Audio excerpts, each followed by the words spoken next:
As many of you know, I am a huge fan of Tourist Trophy, and I'm sure for many of you who do love motorcycles as well, you also do. For those who don't know what Tourist Trophy is, it's basically the Gran Turismo 4 of bike games. It was produced by Polyphony, Kaz was of course the director, and it's actually a couple of decades old now nearly at this point, and it's the only one of its kind within the Gran Turismo series. There was GT HD, of course, which was that kind of weird unicorn game, but this was a full-on bike game. Hundreds of bikes, very similar structure to a Gran Turismo 4. Kind of felt like a Gran Turismo 4.5 between 4 and 5, but with a couple of unique circuits, plenty of returning tracks, even fictional ones, and a ton of real-world bikes, and some fantastic physics, especially for its time.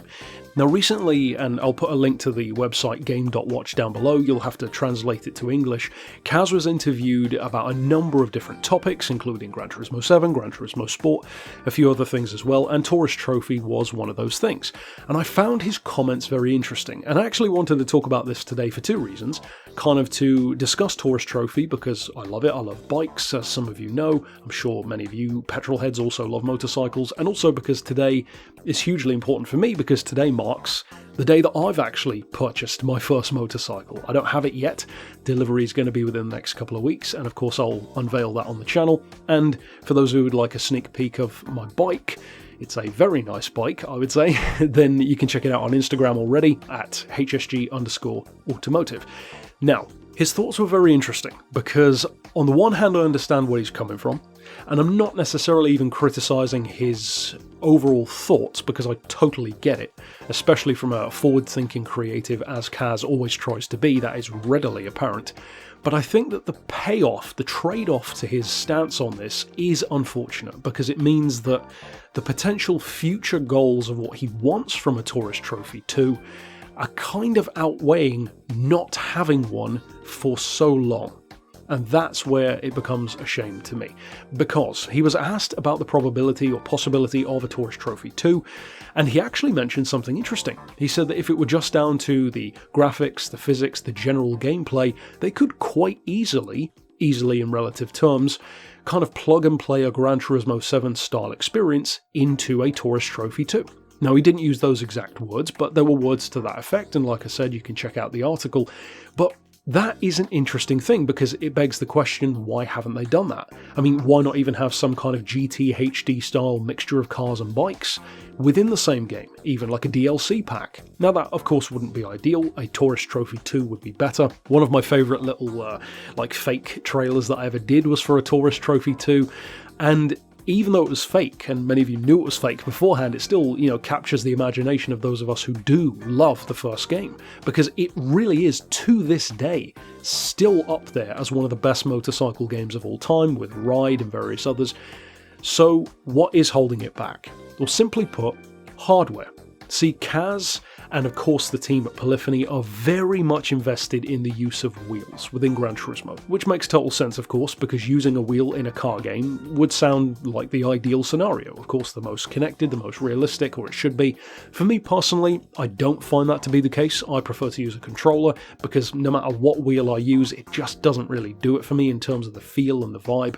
And I think doing beards and cars on the channel kind of doesn't help with that, driving these actual real cars, and I've even done episodes on the channel comparing real life cars to the ones in Gran Turismo, and it just doesn't always line up. Even with a wheel, it wouldn't line up. So what's holding it back, according to Kaz, is put simply not having this representation of a motorcycle riding experience to be the equivalent of a wheel. Because obviously you couldn't really use a wheel to pilot the motorbike in the game. You could, but it would totally be immersion breaking, and ironically it would kind of be easier to just use a controller at that point, because at least you're tilting the analog stick, whereas with a wheel it just makes no sense.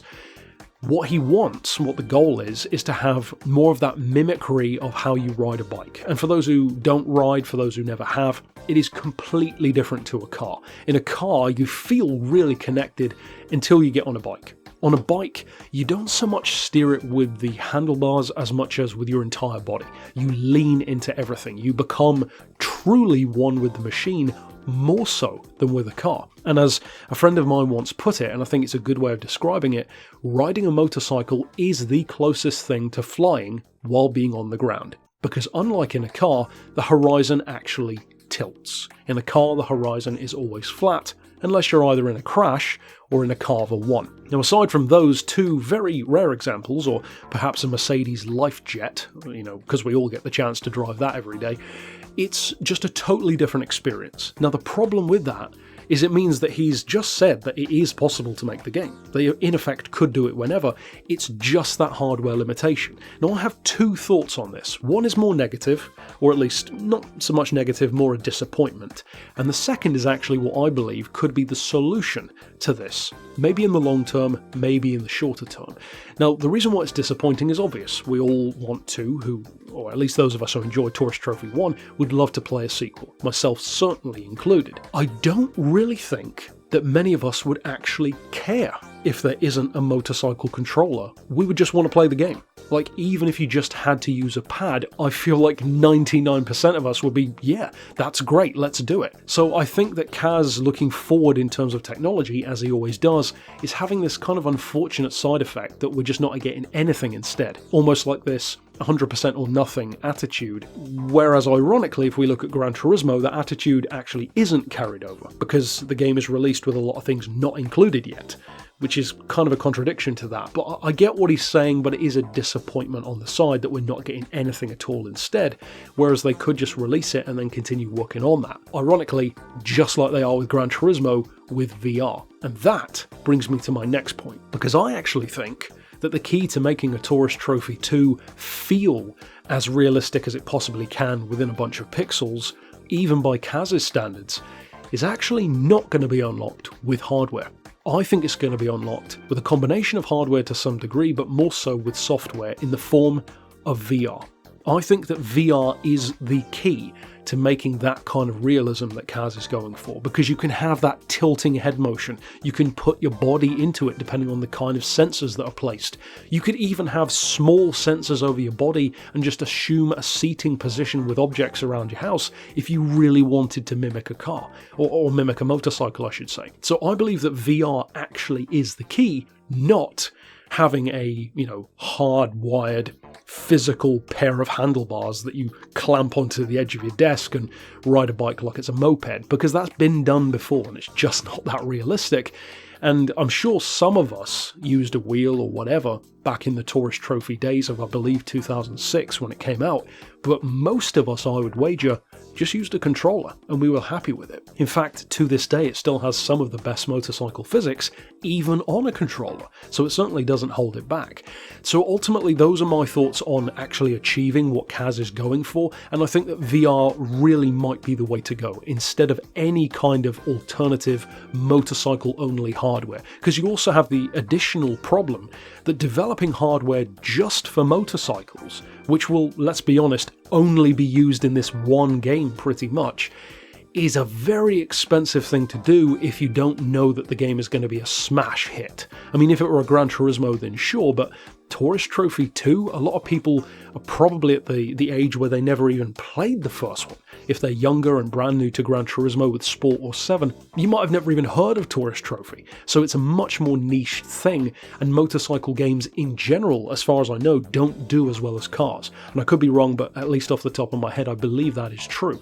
So it's this unfortunate situation where we might not ever reach a point where Kaz is happy enough to do it, but maybe VR could unlock that. But ultimately, that's it for my thoughts. Of course, tell me yours down below. Do you agree, disagree?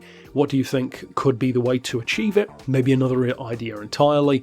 But of course, that's it for this bit of news. Of course, stick around on the channel for the reveal of my own motorcycle in a couple of weeks' time. And of course, check out Instagram if you want to see what it is ahead of time. But for now, as always, thanks for watching.